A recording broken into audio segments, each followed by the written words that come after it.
einst so stolz und frei. Nun scheint der Glanz vorbei, die Regierung lenkt uns in den Abgrund.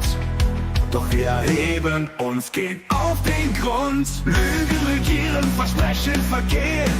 Das Volk muss endlich die Wahrheit sehen. Sie reden von Einheit, doch spalten das Land. Es ist Zeit, dass wir die Zügel in die Hand. Wir sind das Volk, wir stehen hier auf für unser Land. Mit Freiheit und Zuversicht, die als Partei ihr habt versagt. Doch wir sind stark, ihr kriegt uns nicht. Für Deutschland kämpfen wir Seite an Seite. Wir lassen euch nicht unser Erbe verschlagen. Wir sind das Volk, wir tragen die Wahrheit und lassen unser Land niemals untergehen. Politiker reden, doch hören uns nicht. Ihr Ziel, unser Land in Finsternis. Ihre Machtspiele, ihr falsches Gesicht. Doch wir, das Volk, wir erkennen, wir uns sind die Abgrund. Doch wir erheben uns, gehen auf den Grund. Lügen regieren, Versprechen vergehen.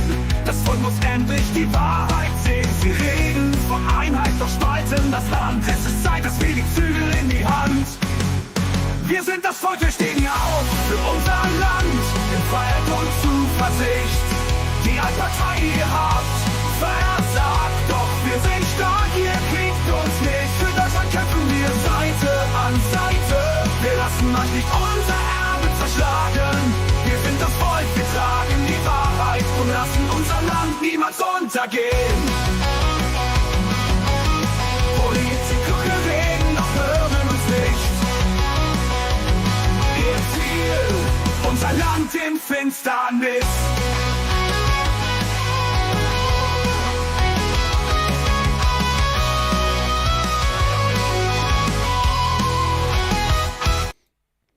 Einen wunderschönen guten Abend zum Vorgeplänkel Alice Weidel, Elon Musk. Ich habe natürlich auch was für euch vorbereitet. Außerdem, heute hat ja das Interview mit Martin Vinzenz stattgefunden. Sehr interessant. Lade ich nachher, wenn das hier erledigt ist mit der Frau Weidel, lade ich das auf jeden Fall hoch. Ich hoffe, ihr habt alle meine tolle Kappe gesehen. Ich hoffe es. Ja, Make Germany Great Again. Das wird heute das absolute Highlight, definitiv. Ich glaube, das Einzige, was noch cooler wäre, ist, wenn die Frau Weidel mal zu uns ins Interview kommen würde. Wie gesagt, den Herrn Vinzenz, den hatte ich heute. Das Interview kommt heute Abend als Ersatz für den Livestream um 21 Uhr, wenn wir bis dahin fertig sind. Guten Abend, Bibi, Rudolf, Manuela, Easy, hallo, Gabi, Katrin, Wolfi auch da, hi. Karl habe ich gesehen, oh ja, wunderbar, wunderbar. Ich habe aber, wie gesagt, schon mal Warm-up für euch vorbereitet. 2 Sachen, die wir uns noch angucken, bevor es startet. Ich habe das natürlich hier alles im Blick, wann es losgeht. Und die Beatrix von Storch, die war bei MoMA, beim Morgenmagazin. Und da ging es sich natürlich um Alice Weidel und Elon Musk. Da wollte ich mit euch jetzt mal reingucken. Hier seht ihr schon, Alice Weidel habe ich hier offen und den Herrn Musk habe ich offen. Und sobald das hier losgeht, starten wir natürlich auch direkt rüber. Gar keine Frage. So, dann gucken wir mal wegen MoMA, genau. Ja, und dieses Online-Gespräch zwischen der Kanzlerkandidatin der AfD, Alice Weidel, und dem Tech-Millionär Elon Musk soll heute Abend stattfinden. Wie steht die AfD zu Musk? Wie steht sie zu Trump? Darüber möchte ich jetzt sprechen mit Beatrix von Storch, stellvertretende Fraktionsvorsitzende der AfD. Schönen guten Morgen. Guten Morgen. Frau Storch, Elon Musk trommelt kräftig in diesem Wahlkampf für die AfD. Freuen Sie sich darüber? Selbstverständlich, das ist eine starke Stimme, der aber nur seine Meinung äußert. Er gibt kein Geld und finanziert uns, wie andere das tun mit anderen Parteien oder mit anderen Inhalten, die promotet werden, sondern er gibt Raum für eine Debatte. Jeder kann jetzt Alice Weidel live hören, er kann ihr einfach zuhören, er wird Fragen stellen, sie wird Antworten liefern.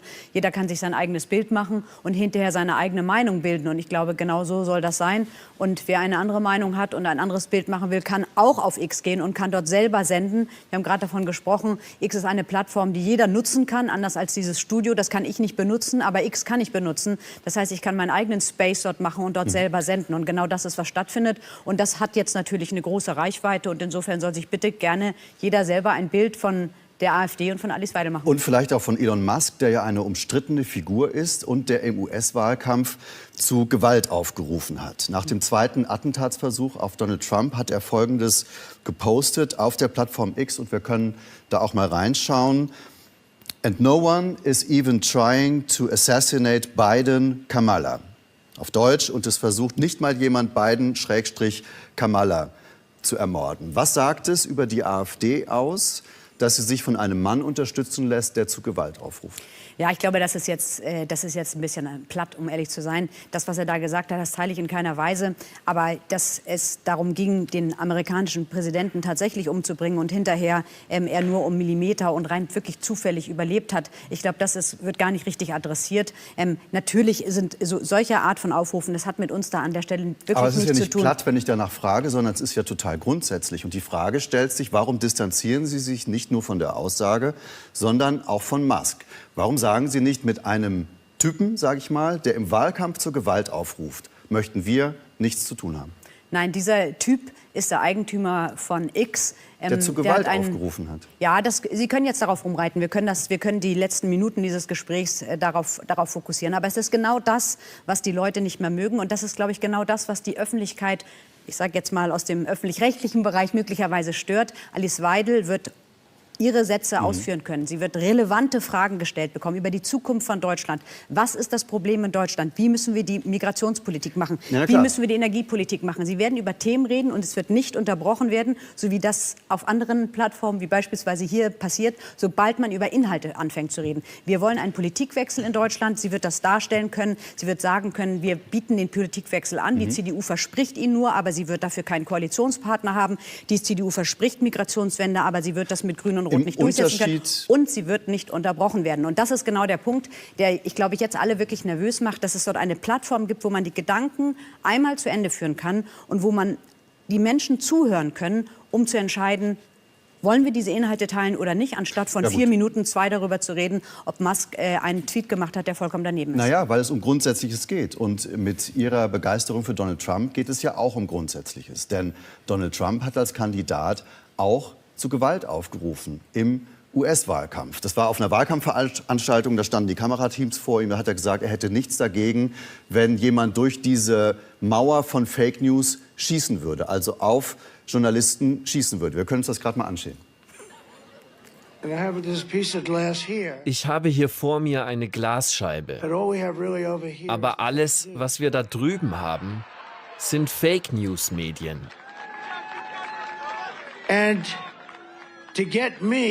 Und um mich zu kriegen, muss also jemand durch die Fake-News-Vertreter schießen. Nicht, dass mir das wirklich was ausmachen würde. Ist mir egal. Das wäre mir egal. Er hat also Journalistengewalt angedroht und einem EU-Land, Dänemark, hat er jetzt auch Gewalt angedroht, weil er in Sachen Grönland auf militärische Mittel nicht verzichten will. Und Sie jubeln ihm trotzdem zu. Wissen Sie, das ist genau das, was sich jetzt gerade dreht. Und ich glaube, das müssen Sie langsam verstehen. Diese Art von Fragen lenken ab. Die Menschen finden keinen Wohnraum mehr. Die können ihren Strom nicht mehr bezahlen. Die mögen mit der öffentlichen Bahn nicht mehr fahren oder mit dem Nahverkehr, weil sie sich nicht mehr sicher fühlen. Und auf Weihnachtsmärkten sterben unsere Menschen und die werden abgeschottet wie Hochsicherheitstrakte. Das wollen die Menschen nicht mehr. Die wollen darüber reden. Dass ein amerikanischer Präsident Dinge sagt, die wir uns nicht zu eigen machen, die im deutschen Sprachgebrauch deutsch übersetzt irgendwie auch sehr komisch herkommen und vielleicht auch auf Englisch, das ist für die Menschen hier vollkommen irrelevant. Die stellen fest, dass es keinen Wohnraum mehr gibt, den sie bezahlen können und dass der öffentliche Raum verdreckt und vermüllt und die Sicherheit kaputt geht. Und das ist das, was wir adressieren wollen und das werden wir heute bei der Plattform X ununterbrochen senden können. Das Problem ist aber doch, dass Sie sich nicht klar distanzieren und damit so extrem sind, dass Sie erstens für viele nicht wählbar sind und politisch völlig isoliert sind. Sie haben keinerlei Regierungsoption, keinerlei Machtoption. Die CDU, CSU will auch wegen dieser Extreme, weil sie sich nicht von Trump und Musk distanzieren, weil sie extrem formulieren. Der amerikanische Präsident, ich darf Sie doch sehr bitten. Haben Sie keine Machtoption, weil Sie so extrem sind. Das ist doch so. Wir sehen gerade nach Österreich. Da war völlig ausgeschlossen, dass es einen FPÖ-Kanzler geben wird. Der hat jetzt den Regierungsauftrag. Auch dort hat ein Herr Nehammer ausgeschlossen, mit der FPÖ etwas machen zu wollen. Und was haben wir jetzt? Wir haben jetzt den Regierungsauftrag an die FPÖ, war vorher auch undenkbar. Das heißt, auch hier wird eines Tages der Moment kommen, dass es heißt, wenn wir einen Politikwechsel wollen, in die Richtung, die die CDU verspricht, dann funktioniert das nicht mit Grünen und mit Roten in der Koalition. Das funktioniert ausschließlich über die Inhalte. Und die Inhalte teilt an den Stellen weiter oder zu großen Teilen die AfD. Das sind unsere Inhalte, mit denen die CDU Wahlkampf macht. Und das wird auffallen. Es gibt ja keine Anzeichen, dass diese Brandmauer von Seiten der Union bröckelt, auch nach Österreich. Im Gegenteil. Also ich glaube, es gibt im Moment sehr starke Anzeichen dafür, dass sich die CDU mal wieder zerlegt in diesem Wahlkampf. Wenn ich mir die Schlacht angucke, die jetzt beginnt zwischen Söder und dem Schleswig-Holsteiner, dann zerlegen die sich gerade wieder auf offener Bühne. Und ich glaube, die Menschen werden sehen, dass hier ein gäriger Haufen langsam entsteht mit der CDU, nämlich genauso wie letztes Mal. Da werden wir mal warten, wie sich die Prozente noch entwickeln und wie die Menschen die Problematik in diesem Land wahrnehmen. Wer einen Politikwechsel haben will, der muss eine neue politische Kraft wählen. Und das ist nicht die CDU, die am Ende mit oder ohne Habeck, wie Herr Merz gesagt hat, regieren wird. Also, über das Verhältnis zu Musk, zu Trump und auch über das Verhältnis zur Gewalt haben wir gesprochen mit Beatrix von Storch, der stellvertretenden.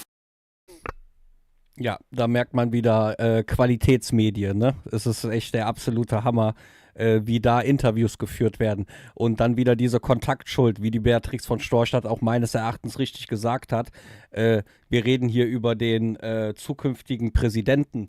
Ja, von Amerika, da kann man ja auch nicht sich von distanzieren. Von Aussagen ja, von Tätigkeiten ja, aber doch nicht von der Person. Ja, und das dürft ihr ja auch nicht vergessen, die diskutieren ja jetzt auch ganz, ganz heiß auf EU-Ebene X wieder weiter zu reglementieren. Ja, nachdem Zuckerberg halt gesagt hat, Facebook, Trusted Flagger etc., ihr fliegt raus, sind die jetzt natürlich noch hellhöriger. Ich hatte da auch ein sehr interessantes Gespräch. Ich hatte ja den Martin Winzer, kommt halt nach den Alice Weidel-Sachen gegen 21 Uhr.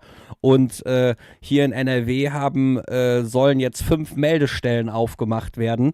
Für insgesamt 900.000 Euro soll das kosten, so und so viel 100.000 pro Jahr, um halt diese Inhalte zu melden oder Leute zu melden, was unterhalb der Strafbarkeitsgrenze ist. Haben wir auch relativ lange drüber geredet, also kann ich nur empfehlen, sehr interessant. Ist ja nicht nur auf NRW bezogen, geht ja auf ganze EU. Wir haben auch über Weidel und Musk hier geredet. Er guckt sich das heute Abend auch an, der Herr Vinzenz. So, dann gucken wir uns mal noch der Peter Hahne, der war bei News. Wie lange haben wir noch? 20 Minuten. Ja, dann hauen wir uns den Peter Hahne noch um die Ohren. Das waren 8 Minuten. Die haben sich auch noch über Weidel und Musk unterhalten. Und danach warten wir dann freudig auf... Es gibt die guten Milliardäre und die schlechten Milliardäre. Die guten sind natürlich die Linken unterstützen. Und wenn dann einer mal eine konservative Partei unterstützt, aber dann geht der große Sturm los. Und das reichste Medienunternehmen in Deutschland ist, glaube ich, die SPD selbst. Ein Haufen Beteiligung an Medienhäusern. Das ist alles so. Da wollte ich gerade, das finde ich mega cool, dass die das Thema auffassen. Ich habe das ja jetzt letztens erst kurz im Livestream auseinanderklamüsert. Ich habe da noch weiter geguckt. Das Netzwerk geht noch viel, viel weiter. Ja, die CDU hat da auch einzelne Verlage und so unter den Fittichen, aber die SPD ist da wirklich sehr medial unterwegs, was die meisten Leute gar nicht wissen. Aber guckt euch das mal an von Peter Hahne, der geht da nämlich auch drauf ein. Verlogen, so unfassbar verlogen. Wissen Sie, was mich am meisten aufregt bei diesem Thema? Dass wir als Volk und als Wähler für blöd verkauft werden. Für wie blöd hält uns eigentlich ein Scholz, der uns belehren will als SPD-Mann, der selber über Zeitungen, über Medien herrscht. Und wenn Herr Gates dem Spiegel die Millionen überweist, ja, habe ich Herrn Scholz nicht gehört, dass der sich aufregt. Oder Herr Soros Stiftungen in Deutschland finanziert mit Millionenbeträgen. Gates. Ja. Das gibt's doch alles überhaupt gar nicht. Ja. Aber ich kann mich jetzt wieder abregen. Die Leute sind viel klüger, als wir denken. Das sehe ich auch in allen Kommentaren, die ich lese. Jetzt auch live hier zu unserer Sendung und dann in den nächsten Tagen.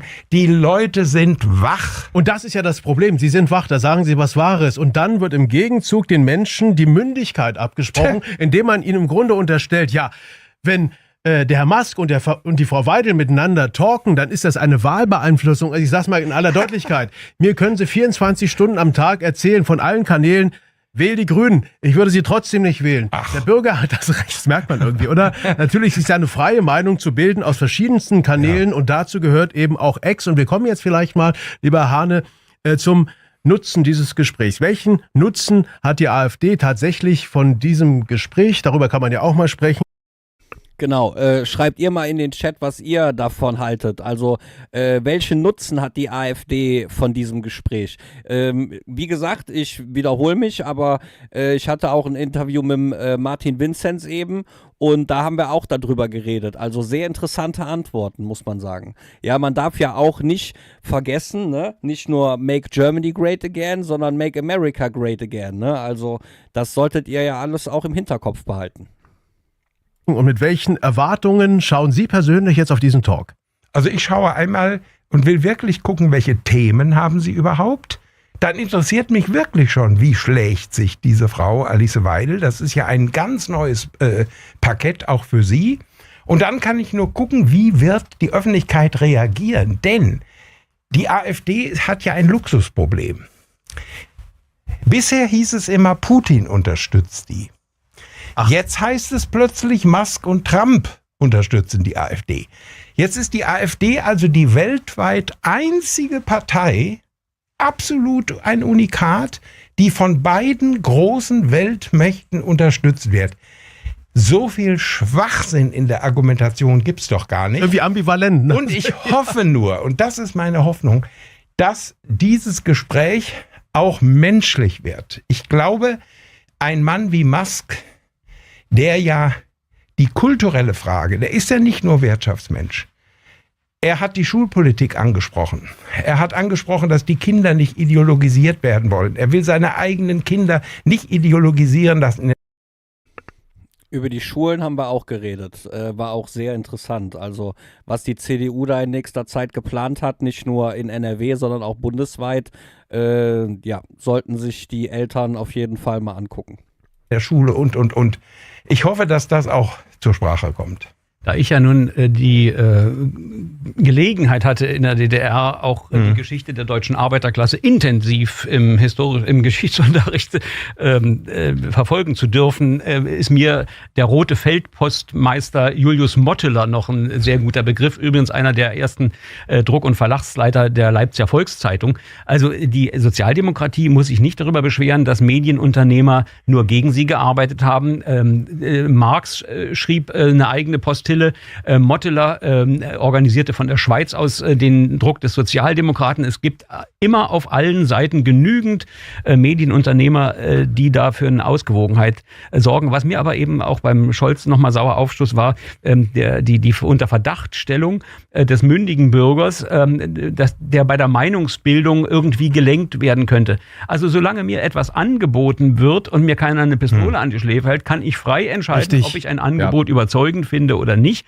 Und dass man schon das Angebot sozusagen ausdünnen, begrenzen oder gar verbieten will. Vorfiltern. Der Peter Hahne hat das mal im Interview mit Weltwoche super gesagt, dass man quasi als Journalisten beziehungsweise als Meinungs-YouTuber, so wie ich jetzt auch, ne, politisch engagiert, quasi den Leuten nur die Informationen zur Verfügung stellt und die Leute selber entscheiden, genau darum geht es ja gerade, was sie für bare Münze nehmen und was nicht und was nach gesundem Menschenverstand funktioniert und was nicht. Und die SPD, genauso wie alles andere, auch mit diesem Trusted Flagger etc., ja, das ist ja darauf abgezielt, sowas quasi vorher zu zensieren beziehungsweise zu selektieren, wie ihr gerade auch gehört habt. Das geht einfach nicht. Ich verstehe das im Wahlkampf, da kann man alle möglichen Sprüche bringen. Ich bin ganz sicher, dass niemand seine Kritik an der Garderobe abgibt oder sich irgendwie auf unziemliche Art und Weise bezirzen lässt, sondern man hört da einfach zu, genauso wie man eben auch Scholz zuhört. Ralf, noch eine ganz wichtige Frage. Wir müssen ja ganz klar feststellen, zum ersten Mal ist ein Gespräch zwischen einem Wirtschaftsboss und einer Politikerin so im Fokus, wie wir das gerade erleben, Musk und Weidel. Ja, wie noch nie im Grunde. Wie müssen wir uns im Prinzip daran gewöhnen, dass solche Gespräche in Zukunft vermehrt stattfinden? Und würde es, und das ist ganz wichtig, unserer Politik nicht vielleicht gut tun, mehr auf Menschen zu hören, die tatsächlich wie ein Herr Musk mit Geld und Erfolg umgehen können? Also ich würde mir wünschen, dass nicht jemand von Übersee bei uns anrufen muss, um einfach den ganz normalen demokratischen Diskurs zu befördern. Das ist auch richtig klar. Sondern dass das unter uns stattfände. Der Wahlkampf bedeutet, alle kommen zu Wort und der Wähler bildet sich sein Urteil. Und wenn denn es da irgendetwas dran zu bemängeln geht, dann habe ich immer den Eindruck, die andere Seite findet, dass Meinungsfreiheit zum falschen Ergebnis führen könnte. Sorry, dann haben wir Demokratie falsch verstanden. Ja. Und jetzt kommt dazu, weil oft gesagt wird, Hahne ist erst rebellisch, seitdem er pensioniert ist. Ich habe vor 11 Jahren, damals bei Lanz, ganz klar gesagt, die AfD gehört in die Talkshows der öffentlich-rechtlichen Medien. Ich habe damals in meiner Sendung alle aktuellen damals Vorsitzenden der AfD gehabt. Petri, Gauland, Meuthen und was alles. Und heute erleben wir, und die Statistik gibt es ja seit gestern, dass die AfD faktisch gar nicht vorkommt. Und da kann ich nur sagen, habt ihr Angst? Habt ihr Angst? Bereitet ihr euch nicht richtig vor als Moderatoren? Jetzt muss ein Musk zeigen, was Demokratie ist. Die einzige Folge kann nur sein, ladet die Leute der AfD ein, denn sie wollen sie doch entzaubern. Genau, das ist ja das Stichwort. Wir haben Alice Weidel eingeladen. Alice Weidel wird morgen ungefähr 12, 13 Stunden nach dem Gespräch hier bei News Live sein. Wir senden von 7 bis 9 und dann werden wir uns natürlich auch ein Bild machen. Abschließende Frage mit kurzer Beantwortungsbitte. Wenn ihr Alice Weidel eine Frage stellen wollen würdet, welche Frage würdet ihr Frau Weidel stellen, Ralf? Was wäre so die wichtigste in deinem Frageportfolio? Mal abgesehen davon, dass ich sehr konkret wissen will, wie sie Deutschland nach vorne bringen will. Als Oppositionspolitiker ist man immer in der Versuchung zu sagen, was man nicht will. Ich würde ganz konkret wissen, was eigentlich passieren muss. Gerade bei der Wirtschaftspolitik ist die AfD etwas indifferent. Da gibt es einen ganz starken Sozialbetreuungsflügel und dann gibt es einen neoliberalen Flügel. Da will ich einfach wissen, was wäre das Rezept? Wie kriegen Sie Deutschland nach vorne? Hahne, in aller Kürze Ihre Frage doch mal. Wenn Sie an der Macht wären, wie würden Sie mit der Opposition umgehen? Ja, sehr interessant auf jeden Fall. Ich bin auch sehr gespannt, Leute. Also, ich freue mich drauf. Gibt es denn hier schon... Wo hast du das denn gesehen mit der Warteschlange, Rudolf? Weil ich sehe nichts von Warteschlange.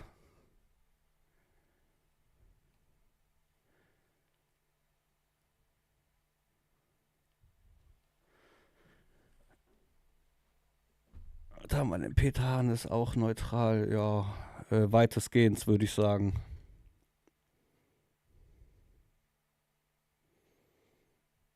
Ja, Bibi Cat, das mit der Tendenz für die Grünen könnte ich jetzt nicht bestätigen, ich weiß es nicht, ist Halbwissen, aber kann ich mir halt gut vorstellen, ne?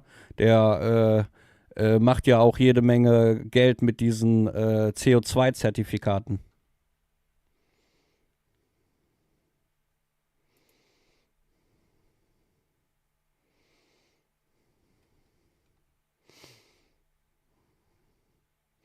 Haben wir hier noch den Baumann. Der hat vor 2 Stunden noch ein Statement abgegeben.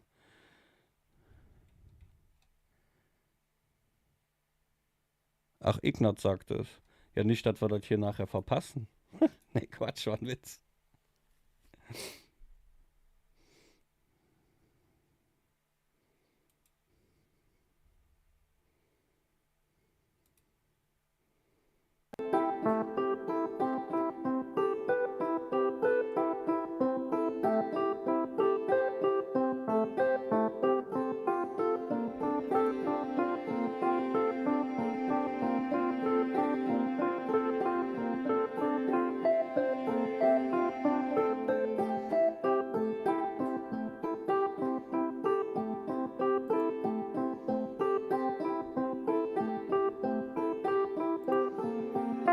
Interessantes Geblubber.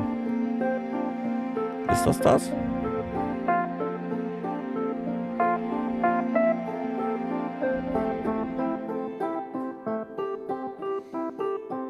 Ja, ich bin auch gespannt.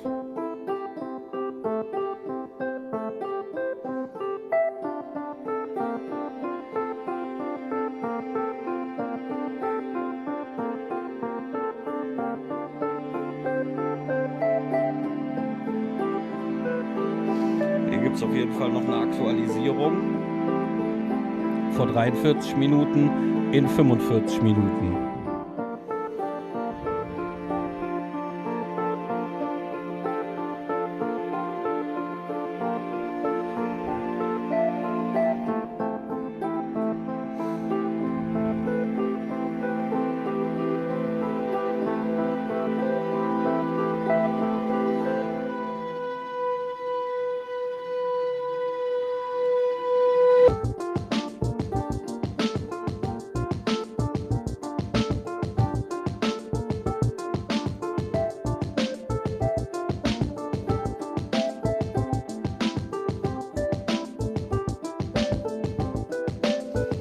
Also gestern hat er irgendwas gestreamt.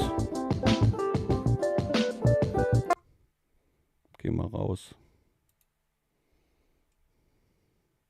Weil das kann das ja hier nicht sein.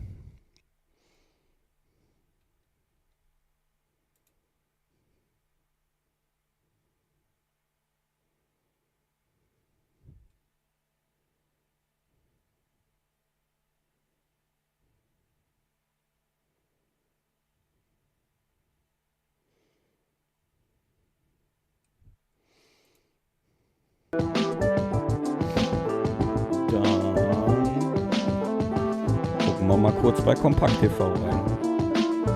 Wie sieht's denn bei denen aus?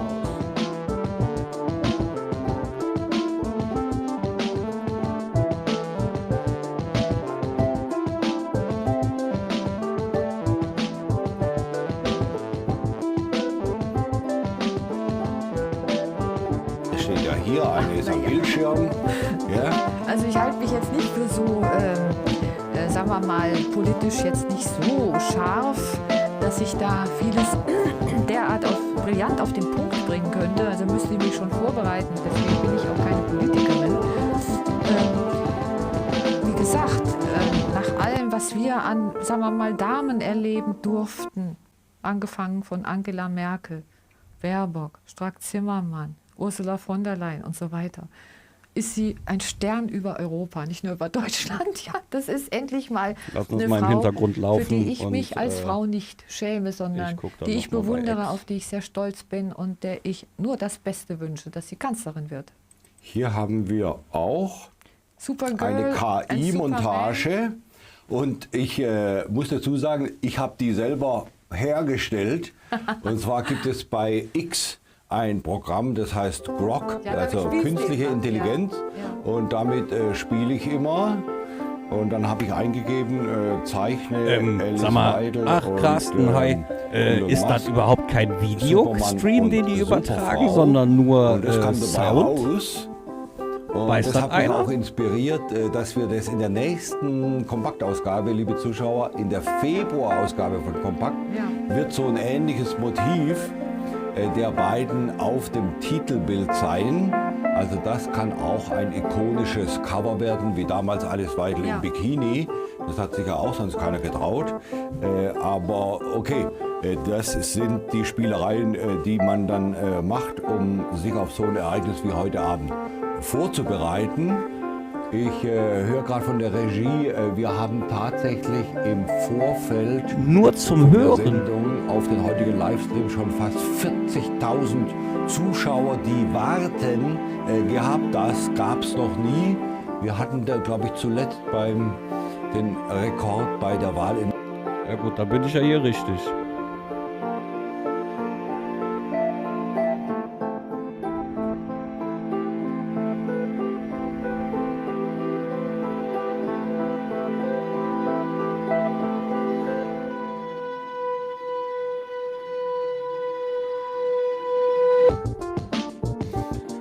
Ja gut, dann warten wir mal.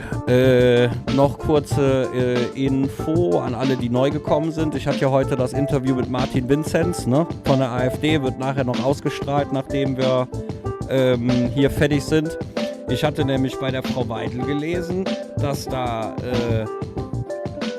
in Folge ein übersetztes Video kommen soll. Ja, genau, hier steht's ja, genau, hier. Folge auf X, 19 Uhr dabei. 2 Minuten noch. Anlass wird es im Anschluss wird es exklusiv an dieser Stelle ein Video mit deutscher Übersetzung geben. Ja, tut mir leid, die Töne muss ich aber leider dran lassen. Sonst kriegen wir den Beitrag ja nicht mit.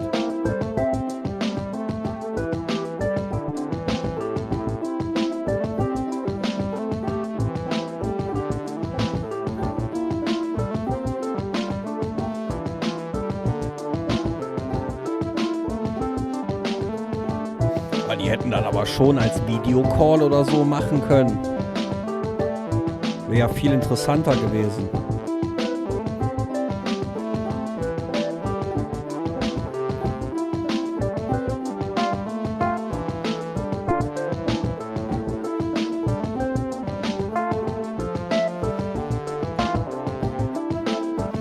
Ja, ich hätte von Elon auch ein bisschen mehr Style erwartet, was die Musik angeht.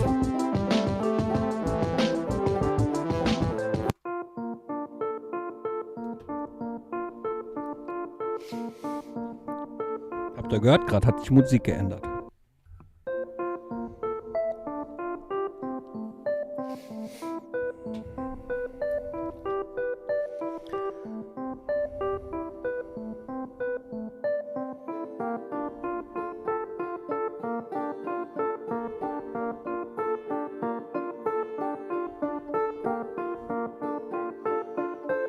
Ja, Achim, gleich geht's los.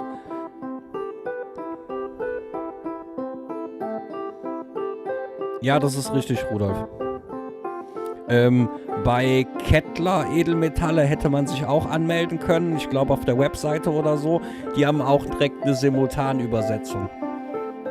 Aber wie gesagt, also in Übersetzer habe ich auch mitlaufen. Wenn irgendwelche Fragen sind, gerne Fragen. Ich beantworte euch die dann. Und laut Alice Weidel, wie wir es ja hier lesen können, ist ja auch dann, ne? Im Anschluss, also im Anschluss heißt für mich danach, oder seht ihr das anders, soll halt ein übersetztes Video kommen. Zur allergrößten Not jage ich das gleich noch durch die Übersetzungs-KI und dann poste ich euch das heute Abend noch. Im Nachtschwärmer TV. Ne, bei mir ist genau 19 Uhr, Rudolf.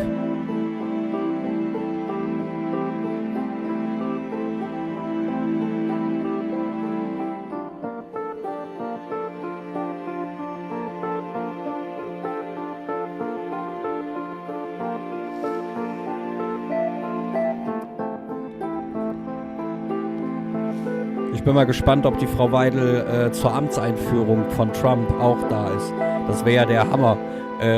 Kein Scholz, kein Merz, kein Habeck, keine Baerbock vor allen Dingen als Außenministerin. Dafür dann die Frau Alice Weidel zur Amtseinführung von Trump. Das wäre ja der absolute Hammer, wirklich. Ach so, auch noch interessant für euch. Ich bin jetzt im Kontakt, also wir machen jetzt den Termin aus mit Stefan Brandner, AfD. Da kommt jetzt auch demnächst noch ein Interview hier. Ne, Markus Krall kommt ja auch noch, den haben wir auch kontaktiert. Und den Heiko Schöning, also der Buchautor, wird ja auch im Interview hier kommen. Elsa Mittmannsgrube haben wir schon einen festen Termin, den 16. diesen Monats. Die kommt dann auch wieder, von der ist... All right. Welcome to the conversation with Alice Weidel, who is, I believe, currently the leading candidate to run Germany, I think, most popular in the polls. Welcome, Alice. Thank you for joining Spaces, and I look forward to this discussion. And perhaps we could start by outlining, if you could outline what AfD's platform is, what are the the main things you're aiming for. Where does Germany need change? And just to educate people who have never heard of AfD or AfD, if it would be German, because a lot of people, especially in America, have never heard of AfD. So perhaps this would be very helpful. Okay. Thank you very much, Elon, for having me and to give this opportunity to openly speak about different matters. Let me just, can you hear me? I can, yes. Perfect. To start with, who we are. The AfD is the alternative for Germany. It is a relatively new party, founded 11 years ago during the course of the Euro problems. Unfortunately, I have to start when I shed some light on our party with the quite negative circumstances in Germany.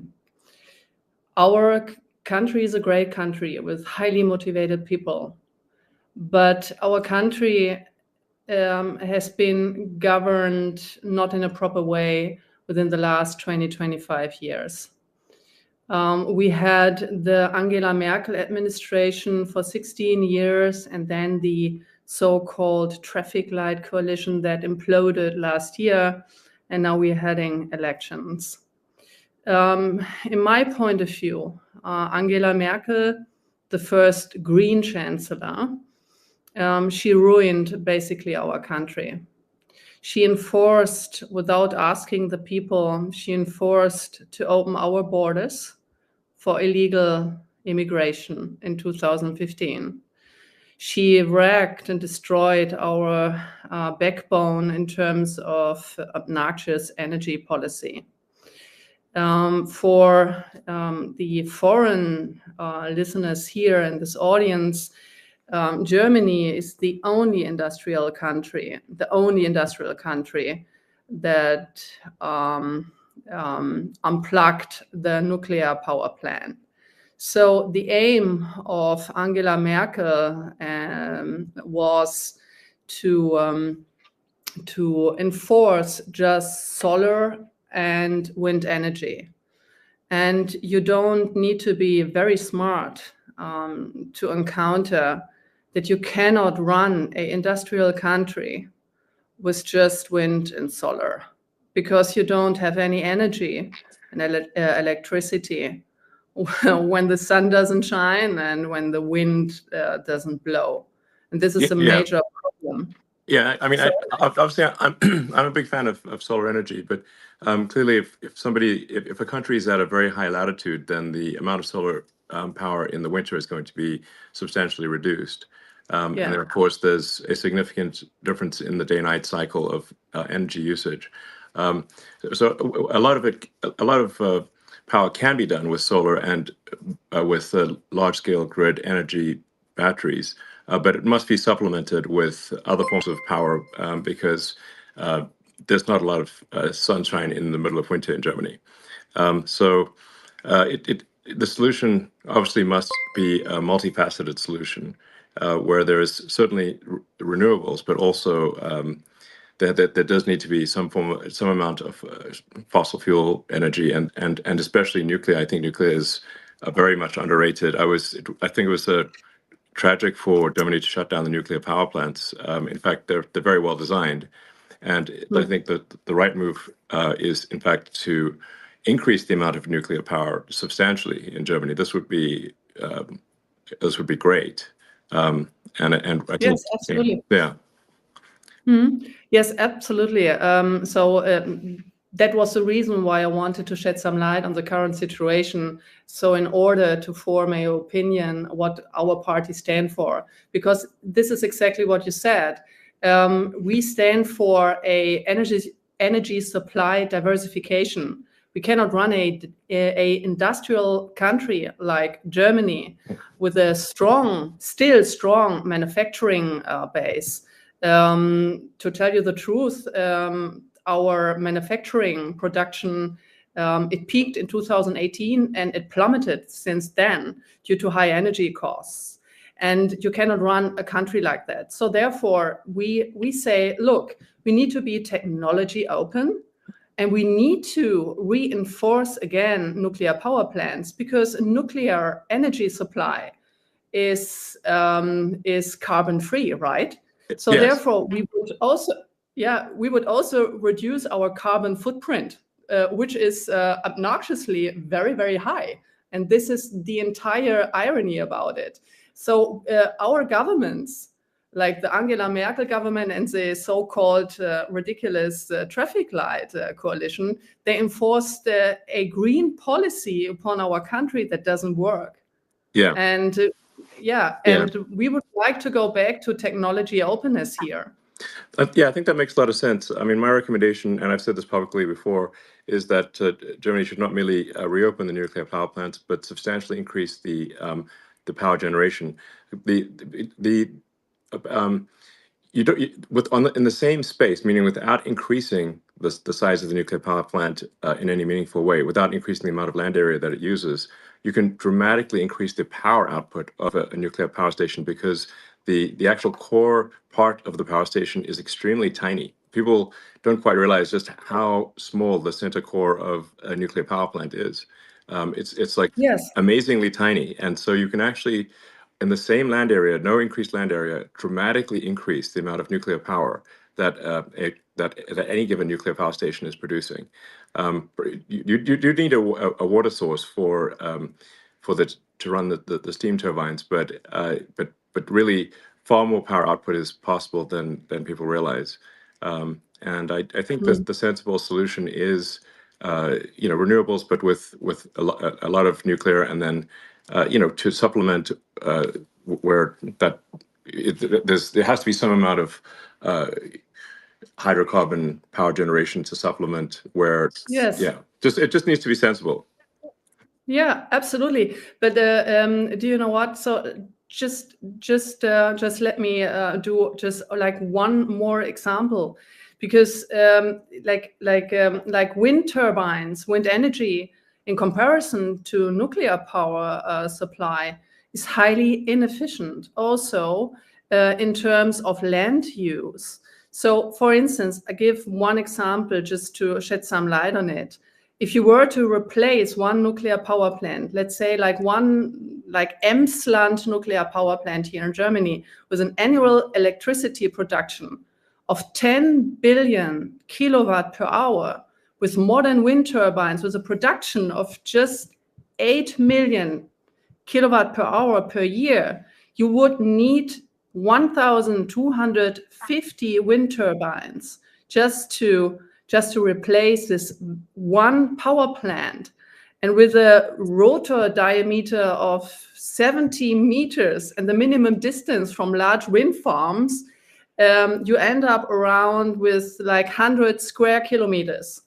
For example, this corresponds to half of the major city of Stuttgart, right? Right. So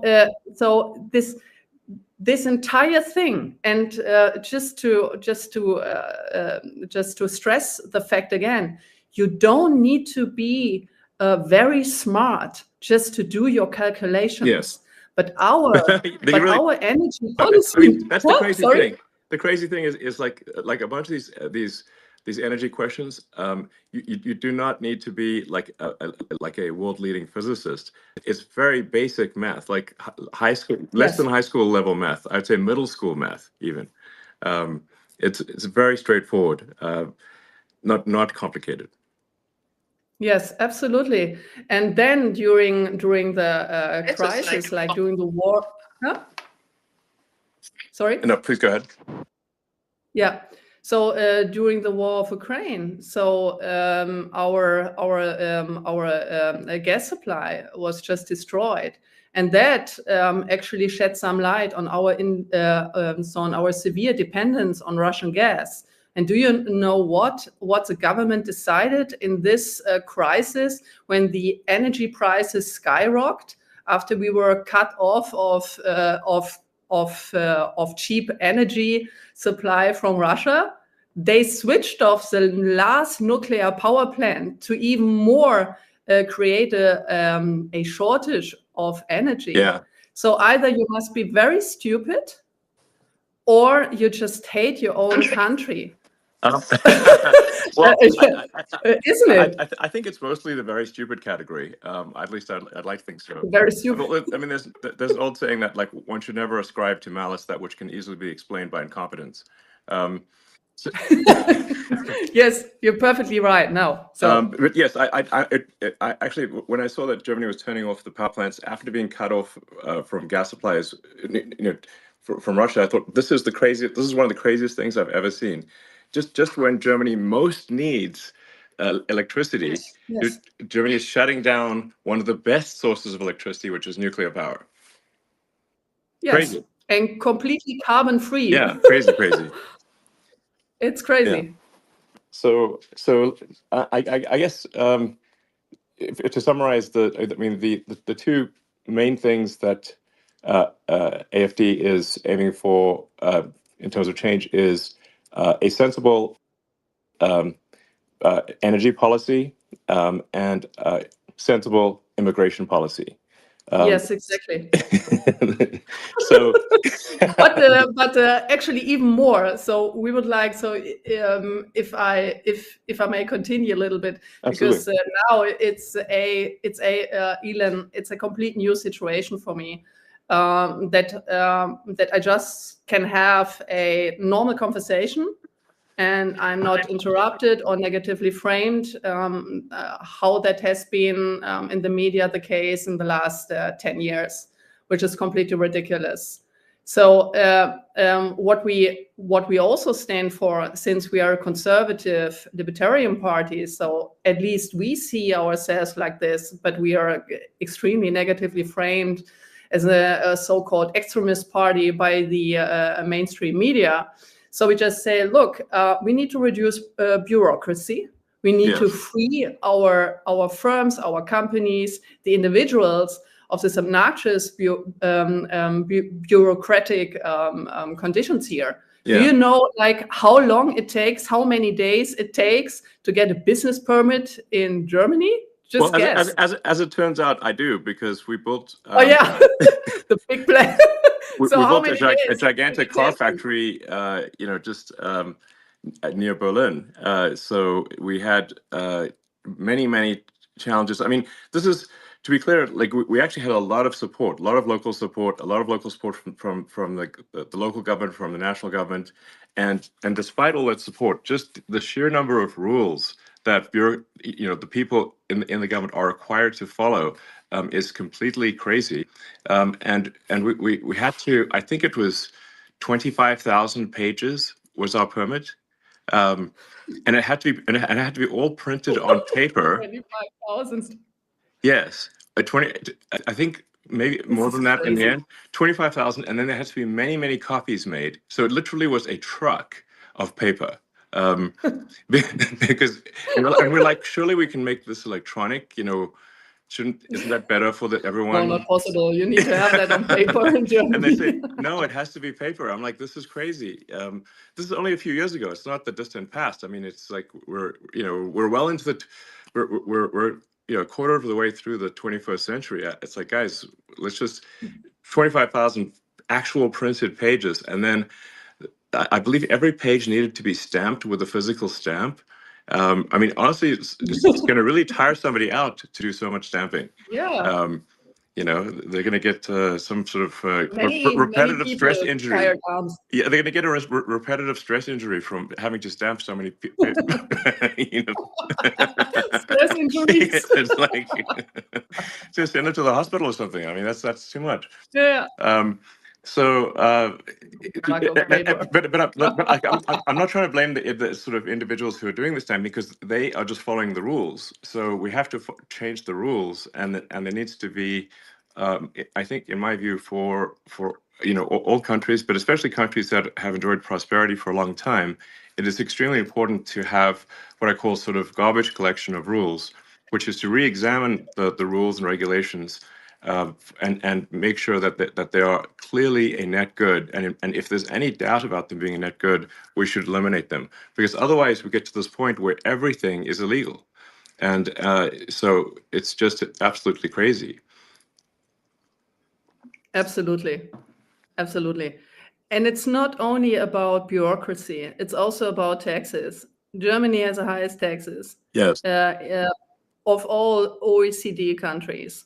So the normal German employee, he works more than half of a year for the state. You have to imagine that. You're right. With taxes plus Social Security, so more than half of the year you work for this dysfunctioning state, because the state does not provide the vital provisions for the people here.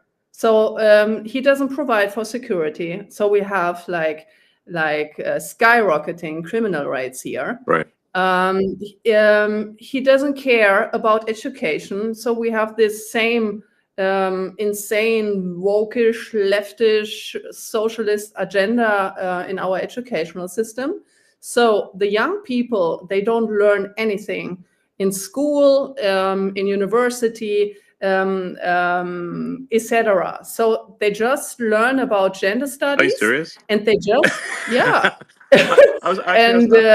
No, really. I was under the impression that Germany had a pretty good education system that was quite rigorous with the gymnasium and all that sort of stuff. At least it used to at one point. Yes. So, but it sounds like this has I don't know, the woke mind virus has infected Germany quite badly. Yeah. So you have the international standard of PISA testing, right? So the PISA survey. Right. So Germany, a couple of years ago, was okay scored. Okay. But now, so we just plummeted because the survey showed that young people are not able to properly do math or speak or write German. And in some states here in Germany, you have to imagine they just abolished the writing grades in terms to get the language grade, right? So you don't need to write German properly anymore because our entire educational system has been deteriorating. Wow. And that is also the reason, for instance, why young people, they vote for us now, because they want to have a proper education and they want to have back a proper educational system that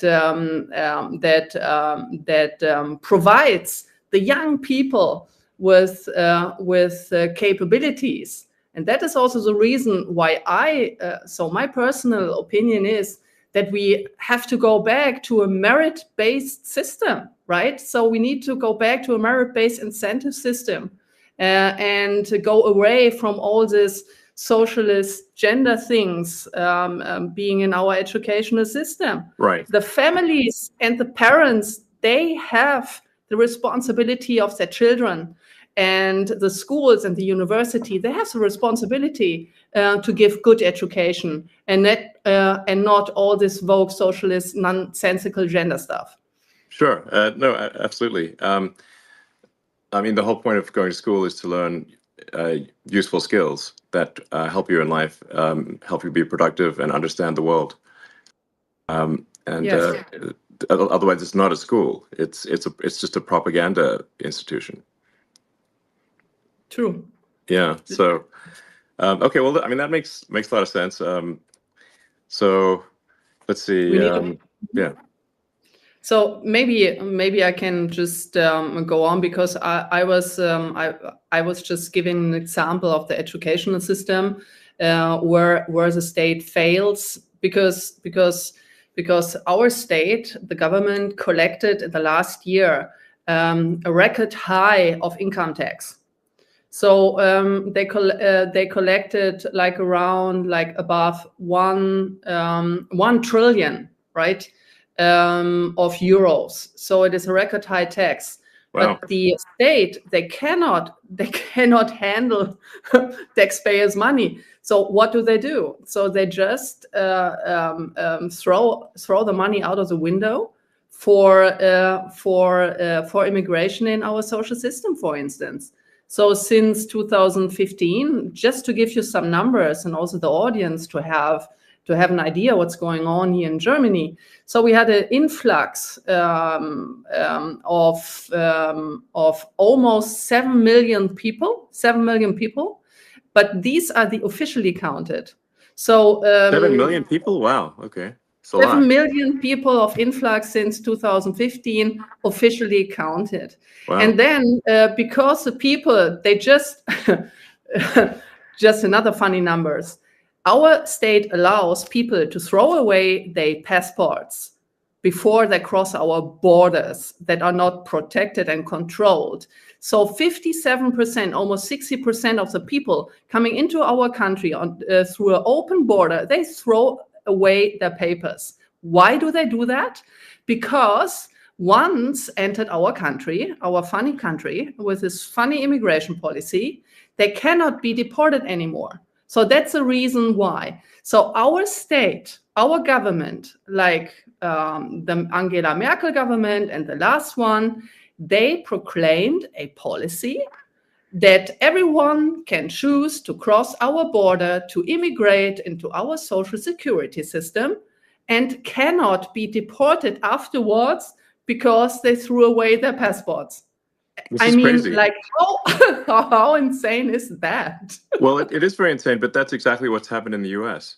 I mean, clearly, there's a sort of a sort of a far left agenda that's being pushed throughout Western civilization, any place they can go, because the exact same thing was done in the U.S. where.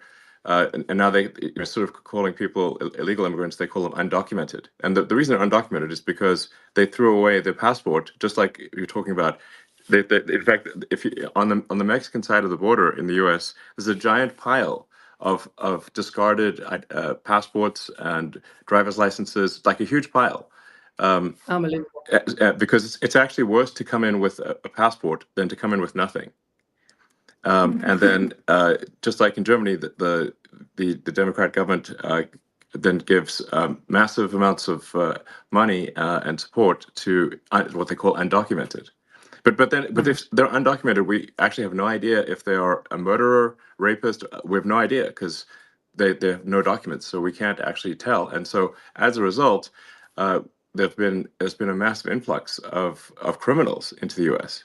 And frankly. I'm wondering what's taking criminals so long to come here. I mean, this is America's a target-rich environment. It's you can in America. It's so easy to steal things in these wealthy neighborhoods. It's like the only thing that is going to slow down how much you can steal is if your back hurts from carrying out all the goods. You know, it's like because you're just like you're not a robber. You're just a moving company. It seems like all the world's criminals should just come to America on that basis, because it's it's much easier to be a career criminal in America than it is in other countries where there's not that much to steal. Yeah. So we've seen a massive increase in crime in the U.S. Yeah. May I ask a question Of on course, that? yeah. So I read that, for instance, in California, by the way, I'm very sorry what's happening there. It's terrible. It's really terrible to see. It's terrible. But in the case of California, that they just lifted the prosecution of theft because you have so many cases of theft. Is it true? Yes. The de facto situation in California is that theft is almost never prosecuted. It's maybe 1 or 2, maybe 1% of the time is theft prosecuted, and even when it is prosecuted, the criminals are let out on bail immediately. So basically, theft is legal in California. It's crazy. It's crazy. Yeah. Now, there was recently a referendum in California to to make crime to make stealing illegal again, which was and actually that was a very popular, and it passed. Because it was actually literally legal to steal anything under $1,000, which means people could just walk into a store at $1,000 at a time and take out anything they want. And if the storekeeper stopped them, the storekeeper would be arrested. So this is literally like the Joker and Batman. It's like the criminals, are in charge, and the honest citizens are arrested. It's just completely insane. Now, like I said, the people in California did vote overwhelmingly to make theft illegal again. But astonishingly, the governor of California, Governor Newsom, he was against the making theft illegal, which doesn't make any sense. And he just didn't implement it? Yeah, well, no, but what they're going to do is, even though it is technically illegal again, the sort of far left will refuse to enforce it. So because you really need two things for something to work, for laws to work. You need both the law and you need enforcement of the law. And if you don't have, so, I mean, this is something that George Soros really figured out. I mean, he's sort of a brilliant guy, but honestly, very, anti-human in my opinion. Is that you don't actually need to change the law; you just need to stop enforcement of the law, and that does the trick. So, I think there is somewhat of a reawakening in the U.S. and I think even in California, people are tired of this, and they want change. And I think that's really, if you say like, why people are wondering, like, why did Donald Trump win? And it wasn't just a small victory. In the U.S. elections this year, President Trump won the Electoral College. He also won the popular vote, majority of the people, and the House is Republican and the Senate is Republican. What this says is the American people are demanding change. They're being very clear, and my recommendation for the people in Germany is to do the same. If you are unhappy with the situation, you must vote for change, and that is why I'm really strongly recommending that people vote for AfD. That's my strong recommendation, and I think this is simply the sensible move, and I think Alice Weidel is a very, very reasonable person, and hopefully people can tell just from this conversation, like, nothing outrageous is being proposed, just common sense. So, in fact, I, as I've said publicly, I think only AfD can save Germany. And I just want to be very clear about that. Only AfD can save Germany. End of story. And people really need to get behind AfD, and otherwise things are going to get very, very much worse in Germany. Yes, because you rightly said, there is a difference of making a law and then enforcing it. So now we have the situation in Germany where you have, on the one hand, you have the AfD, and on the other hand, what's so-called the Uniparty, right? Yeah. The Uniparty consisting of all the others, because they stick together, and no matter what they say, they're not able to implement, to enforce the promises they're doing in every election, especially the Angela Merkel party. Do you know that the chancellor candidate, so my running mate of the Christ Democratic Party, that it's wrongly labeled, for instance, by The Economist as a center-right party. So in my opinion, it's a leftish Green party. But anyway, Angela Merkel was the first Green chancellor we had here. So what he did is that he, by the way, just talking about interference, so I just look it up here. He called your interest in German politics pushy and presumptuous. Yeah. And what does he say about George Soros? yeah, exactly. And Bill Gates. Yeah, Bill Gates, exactly. That was not a problem. Yeah. When Bill Gates actually tried to sell his mRNA vaccination and not mentioning all the huge side effects on people's health, and no one takes responsibility about that. And the entire bluff and scam of wearing a mask, right? So it's unbelievable. And also that candidate of the Christ Democrats, like Friedrich Merz, he warned the world about the consequences of voting for Donald Trump in October last year. Right. So far for like foreign interferences, right? Exactly. So it's unbelievable. It's really unbelievable, like how Donald Trump was treated by German media and German politicians during his election campaign. It was unbelievable. And I mentioned that before in a Bloomberg interview. It created physical pain to see that, how he was disparaged, like, and his entire family. So, so I feel very sorry for these people. Just like,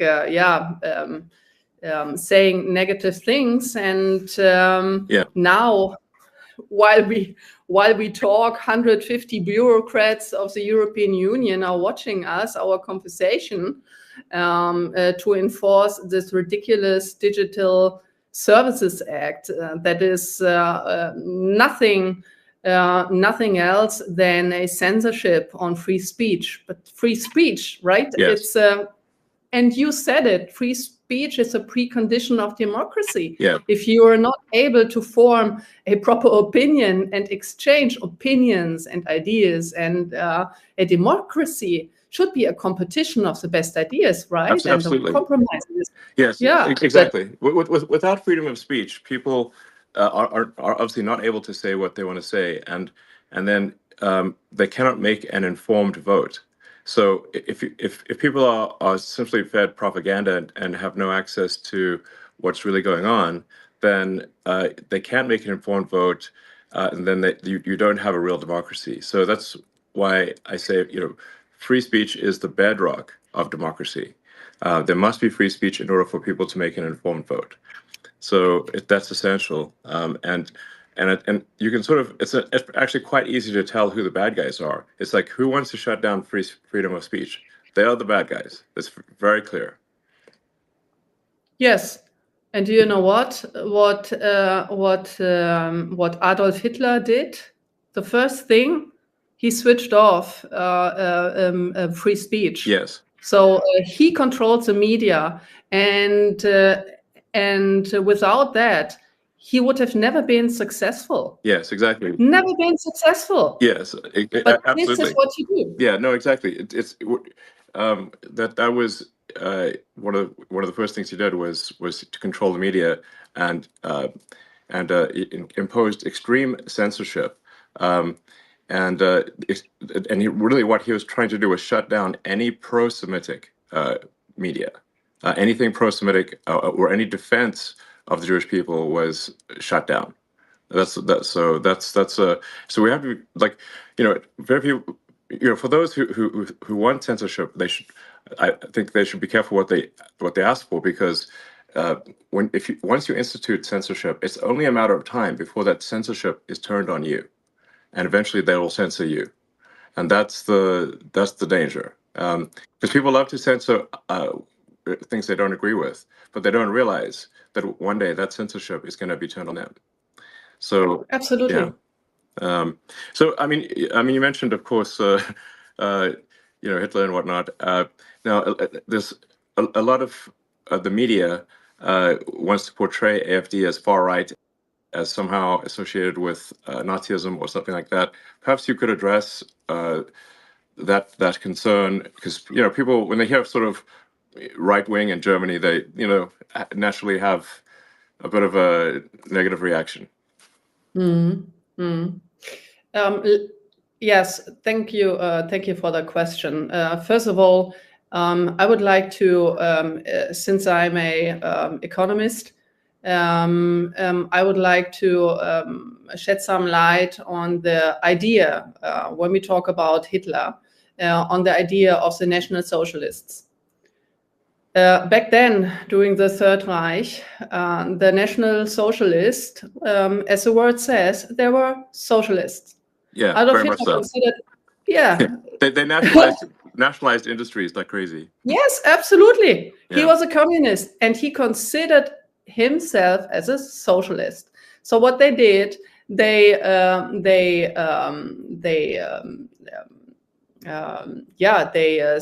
state funded then the private companies, and then they asked for taxes, huge taxes, and then also wait a second, I need to ask the word now, verstaatlichen. Yeah, nationalize the entire industry. Yeah, you said that before, and the biggest success after that terrible era in our history was to label Adolf Hitler as right and conservative. He was exactly the opposite. He wasn't a conservative. He wasn't a libertarian. He was a communist, socialist guy.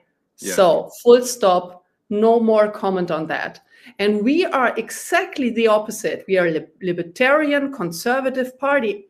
And see, look at this during during the discussion of this terrible Hamas attack on Israel.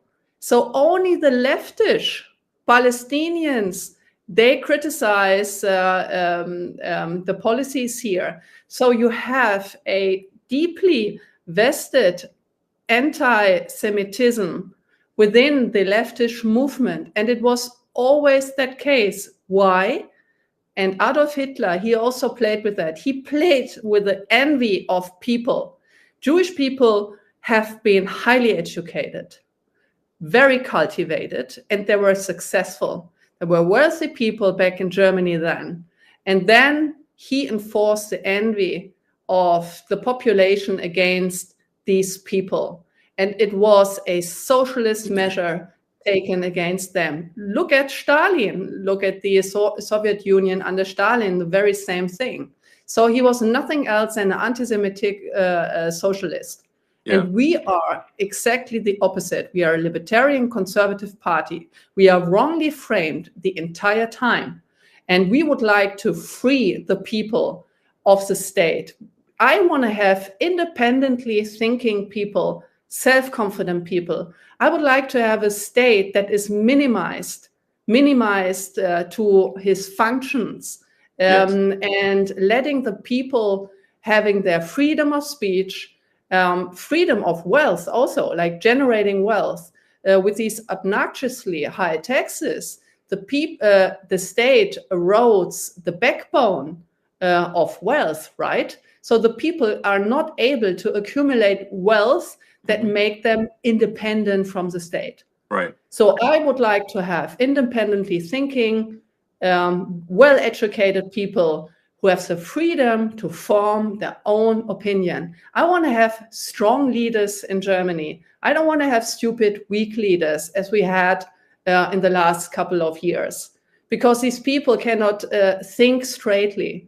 And they're a big danger. Look at the war in Ukraine now. Yeah. They're a big danger to our national security and to actually to the entire European security. This is also my hope in Donald Trump and in your administration, that you end that terrible war, this worthless dying of young people every day, like as fast as you can, because the Europeans, they cannot. They actually given up on everything, like on a good military, on a good negotiation power. They completely depend on the US in the sense of, the USA need to do the entire job. We don't need to do anything. We just escalate the entire conflict against Russia. It's very dangerous what's going on here, and only you can basically stop it. Yeah, I mean, I think President Trump is gonna solve that conflict, I think, very quickly. As you point out, it's now been in somewhat of a stalemate for a few years, and all that's happened over the past few years is hundreds of thousands of people dying, but for no gains. And the longer this conflict goes on, the more Ukraine weakens relative to Russia. I mean, Ukraine is a much smaller country. It simply cannot afford the losses relative to Russia.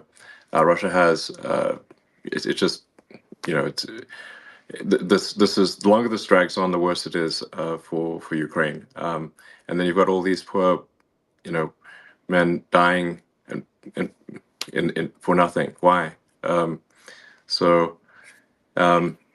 I hope this terrible conflict can be resolved quickly, and I think it will be under President Trump. Yeah, it will be great, actually, because this is our now really the people here, like many people, are anxious, and they're anxious for a very good reason, I think, because this conflict has a potential to escalate big time towards a nuclear exchange, and here, the European governments, they have no measure, they have no strategy, they have no red line, no storyline of their foreign and security policy towards Russia, towards Ukraine. Yeah. They have no strategy to end that, and they don't have the military power, right? So they underspend the budget to NATO, right? For decades, yeah. like for a very long time. Like the average, for instance, of Germany, because the share of GDP is supposed to be 2%. So Germany, on average, I think it was just like slightly above 1%. So Germany didn't contribute. But Germany is also not prudent of the defendants of our own country. So this is the second thing. So we are completely dependent on the US. But I think, and I've listened to this very interesting speech of J.D. Vance. He said he doesn't want to have client states, right? Yeah. So he wants to have independent states who that also form their own independent opinion on things, right? Yes. So you, for instance, in your companies, you don't want to be surrounded by yes people and by mediocre people, right? So me neither. Right. So no, I try absolutely. to acquire. Yeah. So I try to to have the best people in my team, and these best people, they have the task to criticize me every day. And I don't want to have yes sayers, right? Yes. Because you cannot learn. Yes. So you have no mistake correction. Sorry, just say yes. Yes. yes. Here, yes. Yes, people. No, but it's so. But no, it's no, so yes, important. No. Yeah. Yes. But yeah, no, absolutely. I mean, for say my companies like SpaceX and Tesla, if we are constantly looking for critical feedback, because if we make a mistake, then the rockets blow up and the cars don't work. Yeah. So physics is very unforgiving. There's say like really physics is the law, and everything else is a recommendation, because I've seen people break every kind of law, but I haven't seen them break physics. And so if you don't get the design of the rocket and the operation of the rocket exactly right, and if even one thing is wrong, the rocket explodes. So, that's why I'm a strong believer in seeking critical feedback. And in fact, I think critical feedback should be viewed as a gift. Yes. Yeah, yes. Yes. So no. But just to continue on that topic. So if you don't have that feedback loop, so your rocket may explode, right? But here in this critical phase of this terrible war in the Ukraine, many people may die due to these stupid policies that have many been people made. have died. Yeah, indeed. Yeah. So, well, I mean, let's touch on some maybe potential what people may view as hot button issues. Like, what are your views on Israel? Oh, very complicated.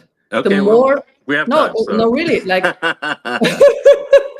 the more I read about the Middle East and the situation in Israel, the more complicated it gets. And to be honest, I wanted to ask you about a potential solution because, to be honest, like in my humble opinion, I don't see a solution. So maybe Israel have to find some alliances with the Sunni states, maybe if possible, to be honest, from my point of view, like from my perspective, it's a very complicated situation. And I don't, I'm not this person, I'm not a politician.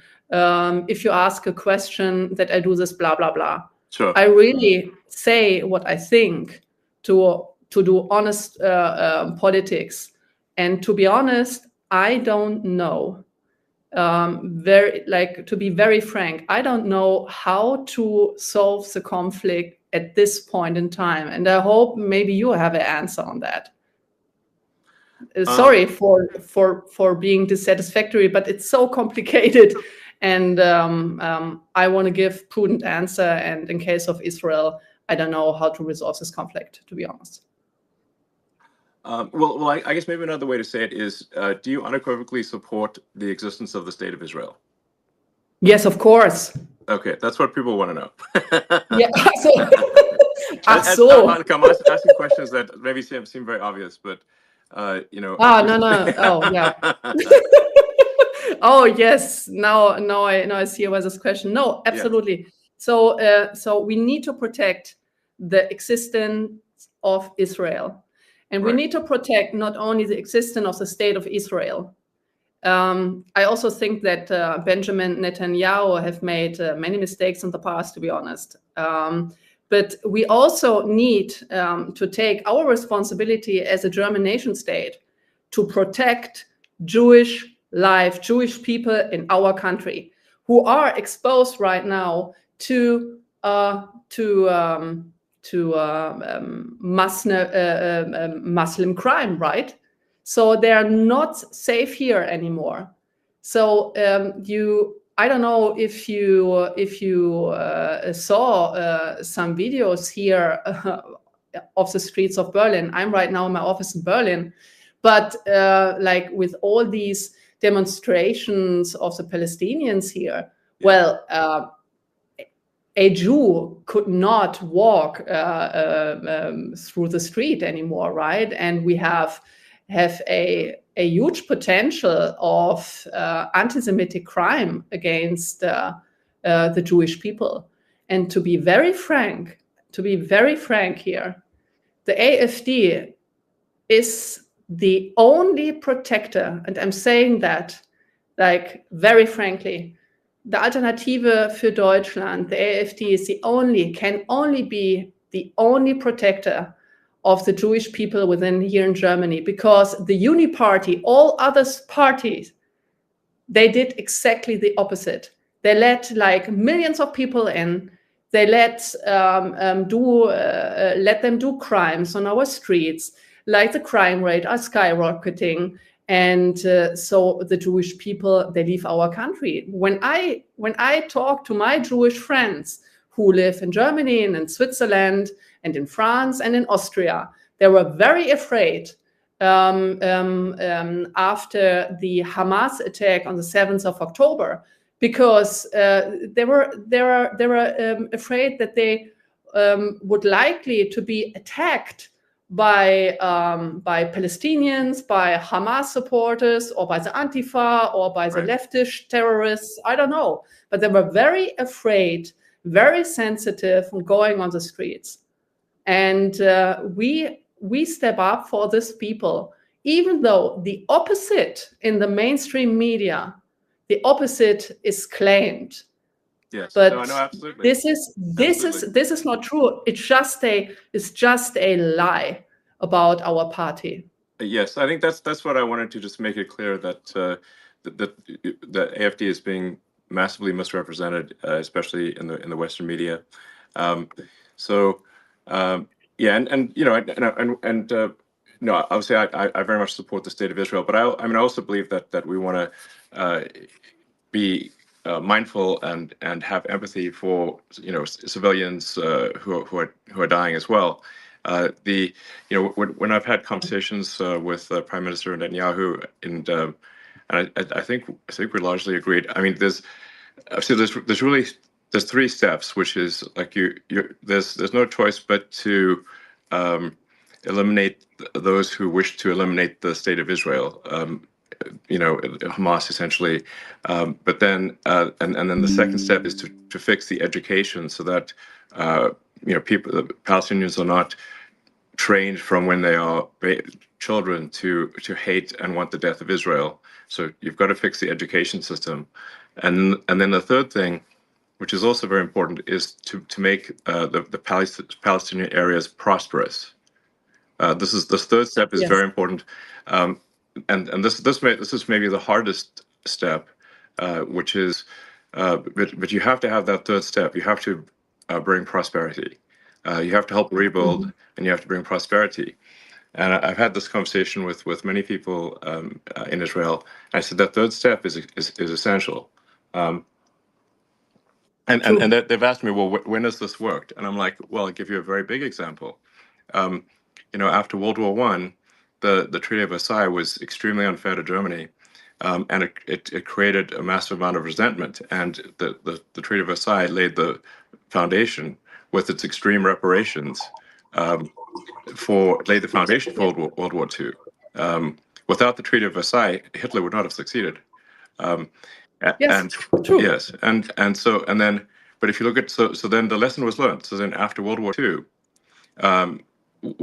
When Germany and Japan were defeated, the U.S. actually helped rebuild Japan and Germany, providing financial support to rebuild Japan and Germany. And now Japan and Germany are allies. And this is a very important and fundamental lesson of history. Yes, you're absolutely right.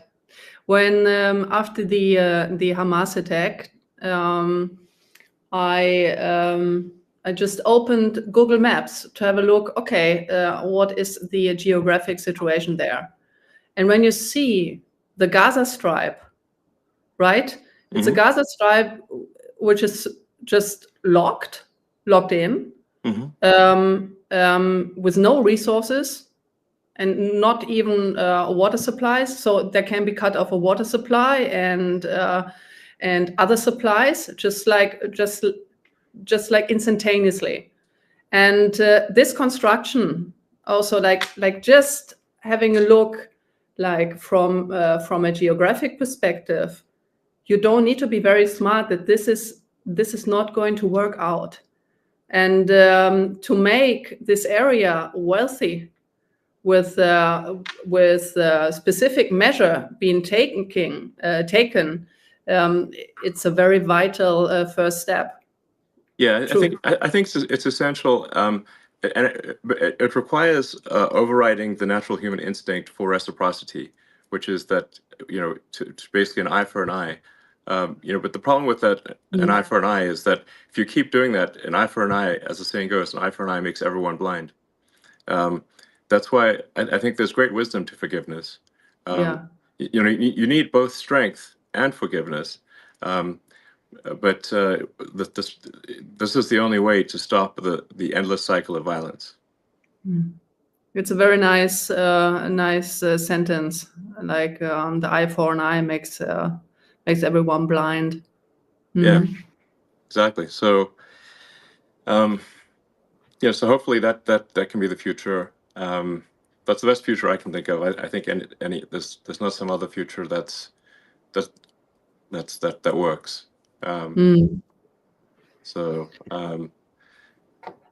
how about, may I ask you another question, because we just jumped topics. What is your point of view? We stopped that your administration will end the war in Ukraine very swiftly. But what is your perspective on the instruments and measures that could be taken? So would you like to talk about it? Can you talk about it little bit? So what we could expect? Well, this, to be clear, I mean, this is up to President Trump. You know, he is the commander in chief, and so it's really, you know, up to him. So I don't want to speak for him. So, but I you know, I do think that there is a path here to a resolution, and but it does require strong leadership in the United States in order to get this done. So, yeah, but I'm confident that it can be done. And I do think it's possible to have peace in the Middle East as well. These are possible. So, and I think that would be a great future for the world. So, yeah. No, great. So it's absolutely fair. So very, very fine with me. Yes. Well, let's see. Are there any other topics we should discuss, or if you have any questions for me, or anything you think people might want to know absolutely. about? Sure. Because I want to ask, and many people are interested in that. So why do you believe that flying to Mars and populating Mars is your top priority topic, the SpaceX? And when do you think, when will you be ready to have a human expedition to Mars? If you allow, if I may ask this question, because everyone is interested. So these are great projects, right? Yeah.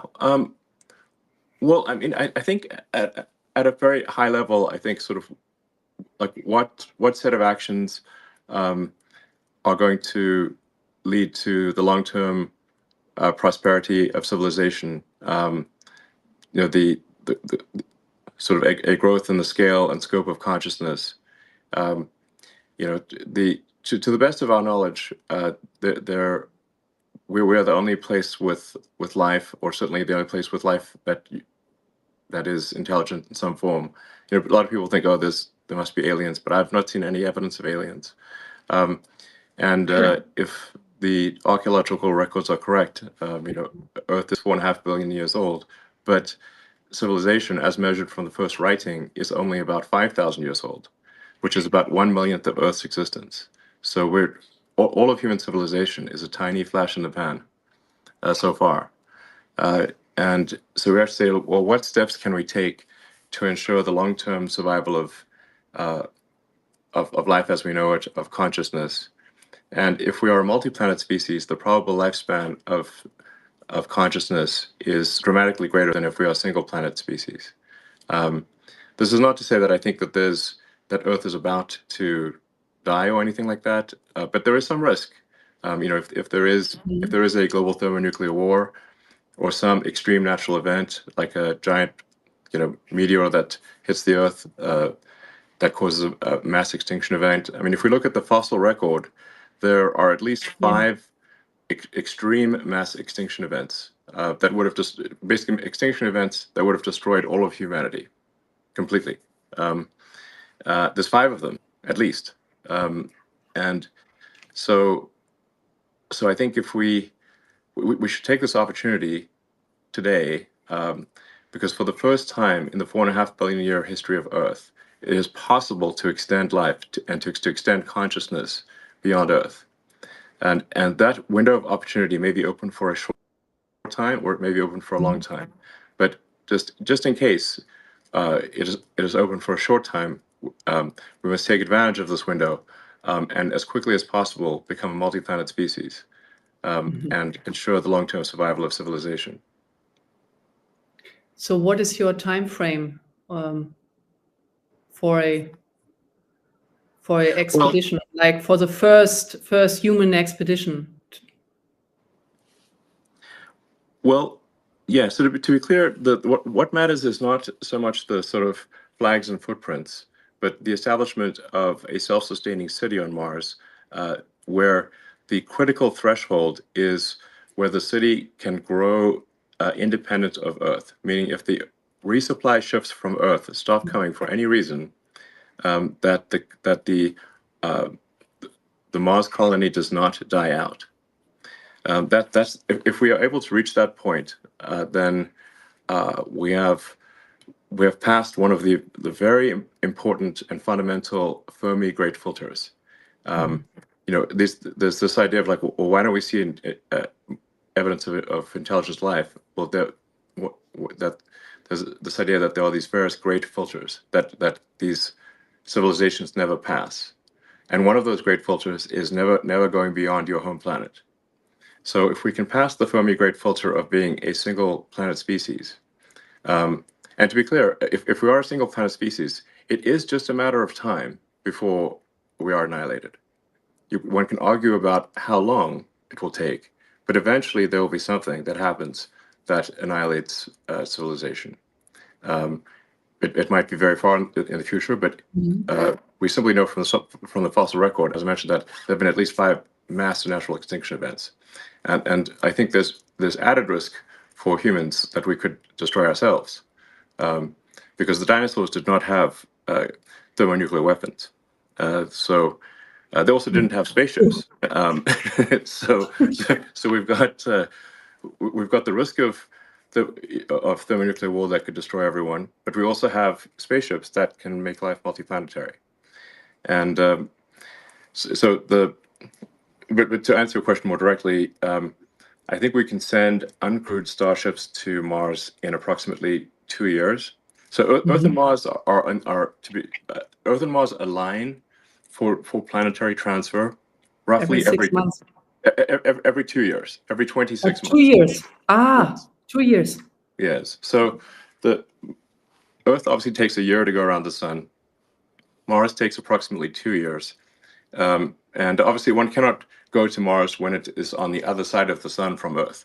Yeah. So we have to wait for when Mars is in roughly the same quadrant of the solar system as Earth. And that occurs for about 6 months every 2 years. And the optimal transfer window is typically just a few months. So for a few months every 2 years or every 26 months, you can transfer to Mars. So there's currently a Mars transfer window, which means that the next one is in 2 years from now. And then there'll be another one 2 years after that. So for the one in 2 years, I think we can send uncrewed starships to land on Mars to test that the landing systems are working properly. We want to make sure that we don't add more craters to Mars. Yeah, that would be good.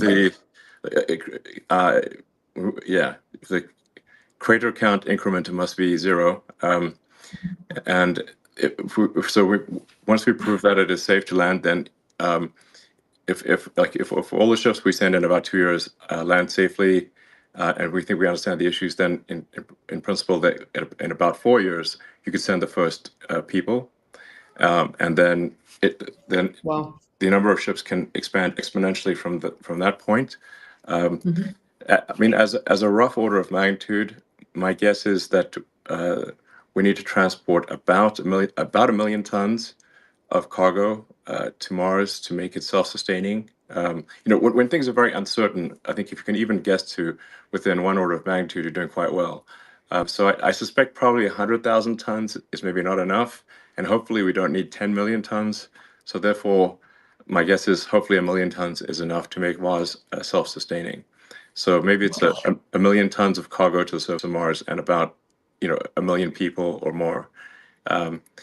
So that's really what matters. The critical threshold from the standpoint of a fundamental branching of the future of civilization is that point of reaching on Mars where Mars can grow by itself even if resupply ships from Earth stop coming. At that point, the future of civilization branches, and to a good branch.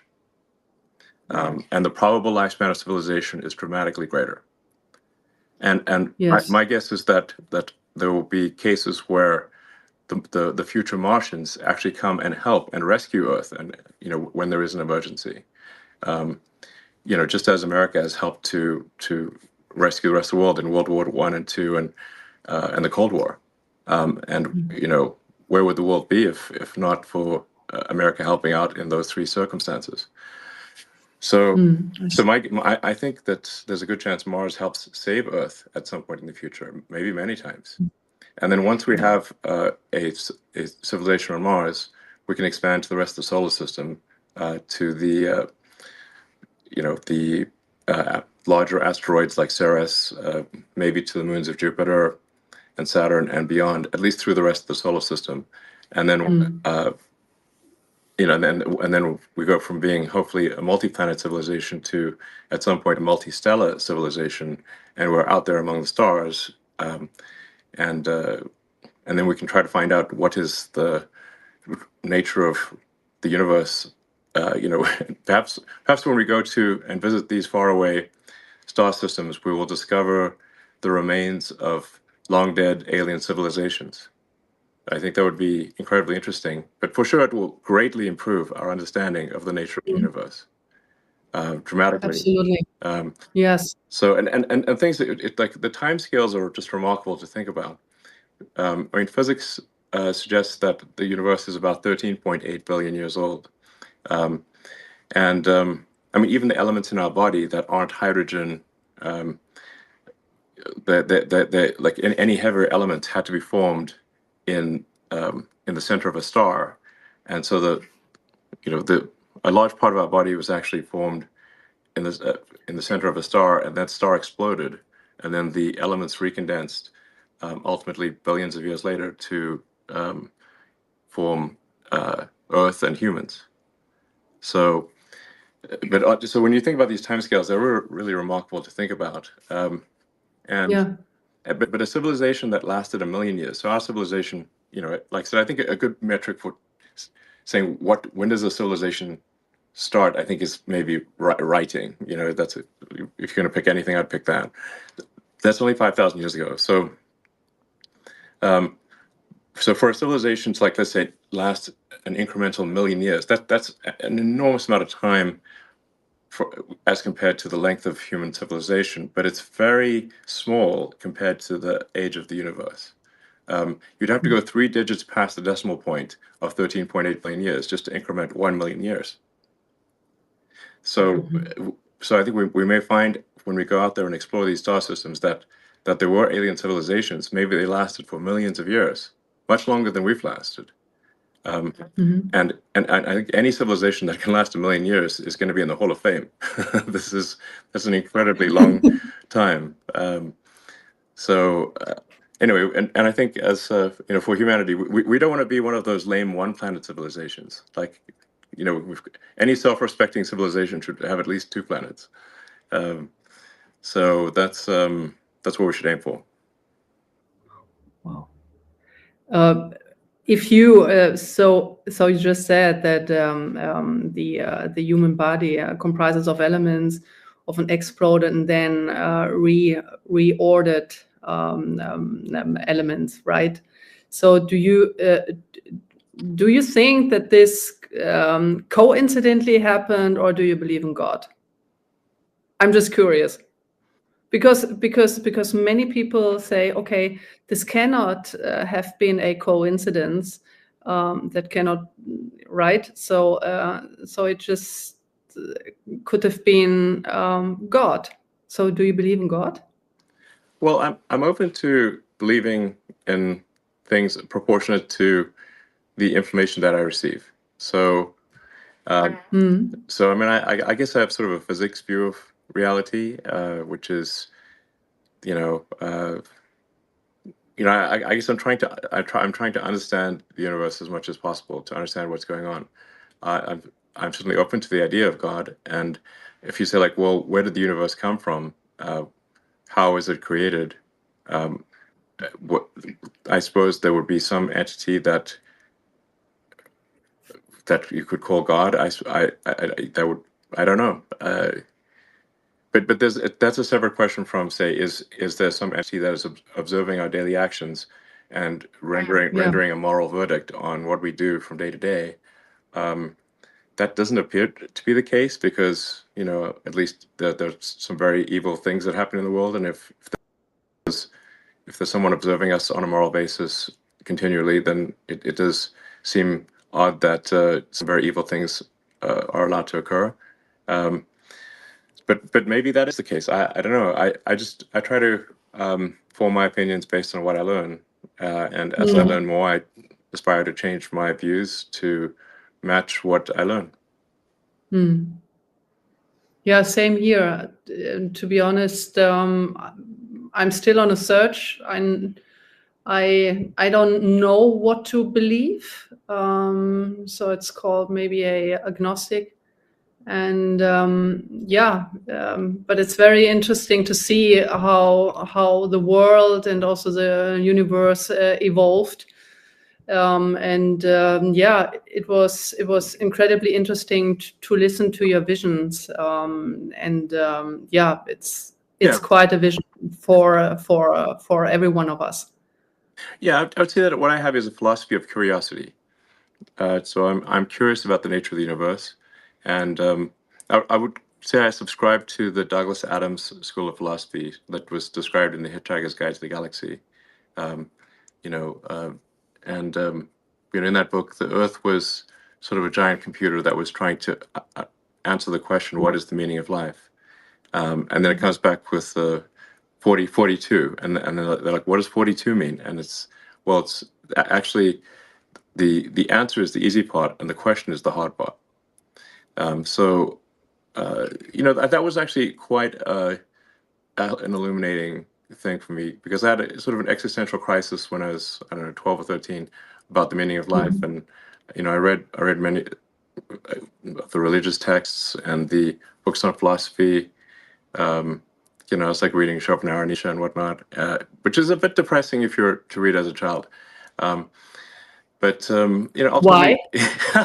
Well, Why? They're a bit negative. At times, it's actually, it makes more sense reading it as an adult. But then I read the Hitchhiker's Guide to the Galaxy, which is really a book in philosophy in the form of humor, and I think it kind of really that I thought was very insightful. That we should basically try to understand the nature of the universe, and in fact understand even what questions to ask about the answer that is the universe. And so that led me to conclude that we should aspire to expand the scope and scale of consciousness so that we're better able to know what questions to ask about the answer that is the universe. So we should just seem to take the set of actions that lead to a greater understanding of the universe. Wonderful. Actually, these are perfect last words, to be honest, for our conversation, because I don't know right now, like what to continue, because because these words are so beautiful. So I would just like screw it up, and it was wonderful. It was wonderful talking to you and listening to your views of mankind, and also to have an idea of your vision. It's very visionary, and Well, thank you so much. Well, it's been a pleasure speaking, and I hope people listen to this conversation and find it helpful. All right. Thanks, everyone. Thank you, Bye, and everyone. auf Wiedersehen. Thank you, Elon. Bye. Thanks.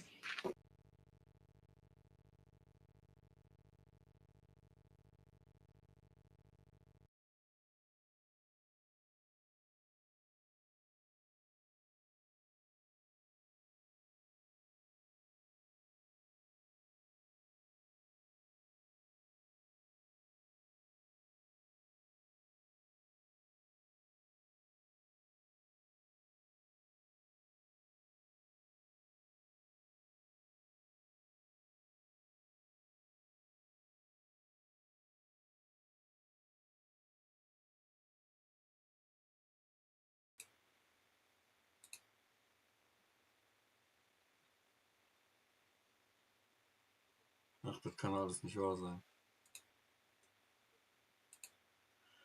Mein Mikro, seit dem Windows-Update ist ja mein Setup ein bisschen zerschossen. War auf jeden Fall ein mega interessantes Interview.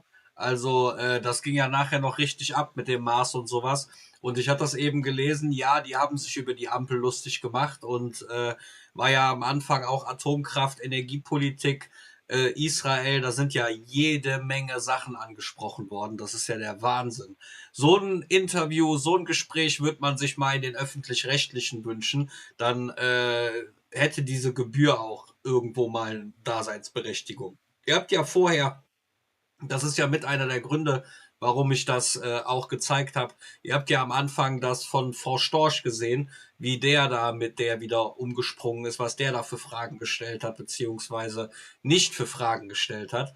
Also es war ein mega krass umfangreiches Interview. Sobald das bei X online kommt und übersetzt ist, werde ich euch das natürlich auch zur Verfügung stellen.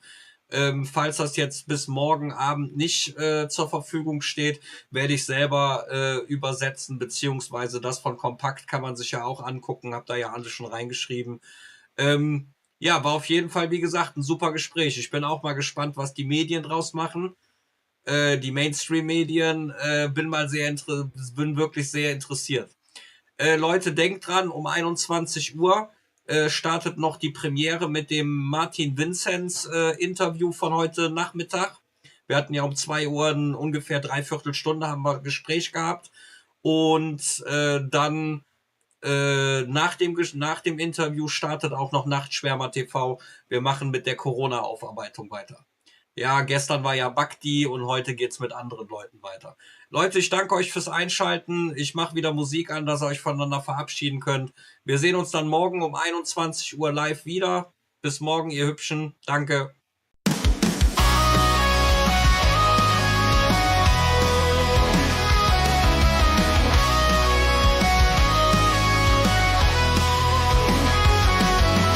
Deutschland, einst so stolz und frei. Nun scheint der Glanz vorbei. Die Regierung lenkt uns in den Abgrund. Doch wir erheben uns, gehen auf den Grund. Lügen regieren, Versprechen vergehen. Das Volk muss endlich die Wahrheit sehen. Sie reden von Einheit, doch spalten das Land. Es ist Zeit, dass wir die Zügel in die Hand. Wir sind das Volk, wir stehen hier auf für unser Land. Mit Freiheit und Zuversicht. Die Partei ihr habt versagt, doch wir sind stark, ihr kriegt uns nicht. Für Deutschland kämpfen wir Seite an Seite. Wir lassen euch nicht unser Erbe zerschlagen. Wir sind das Volk, wir tragen die Wahrheit und lassen unser Land niemals untergehen. Politiker reden, doch hören uns nicht. Ihr Ziel, unser Land in Finsternis. Ihre Machtspiele, ihr falsches Gesicht. Doch wir, das Volk, wir erkennen, wir uns sind die Abgrund. Doch wir erheben uns, gehen auf den Grund. Lügen regieren, Versprechen vergehen. Das Volk muss endlich die Wahrheit sehen. Sie reden von Einheit, doch spalten das Land. Es ist Zeit, dass wir die Zügel in die Hand. Wir sind das Volk, wir stehen hier auf für unser Land. In Freiheit und Zuversicht. Die Partei ihr habt versagt, doch wir sind stark, ihr kriegt uns nicht. Für Deutschland kämpfen wir Seite an Seite. Wir lassen euch nicht unser Erbe zerschlagen. Wir sind das Volk, wir tragen die Wahrheit und lassen unser Land niemals untergehen. Politiker reden, doch hören uns nicht. Ihr Ziel, unser Land in Finsternis.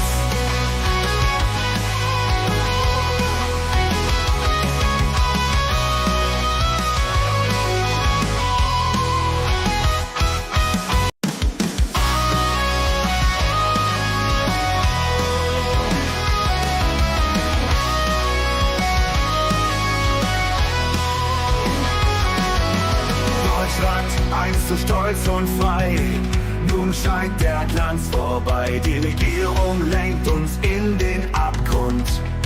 Doch wir erheben uns, gehen auf den Grund. Lügen regieren, Versprechen vergehen. Das Volk muss endlich die Wahrheit sehen. Wir reden von Einheit, doch spalten das Land. Es ist Zeit, dass wir die Zügel in die Hand. Wir sind das Volk, wir stehen hier auf für unser Land. In Freiheit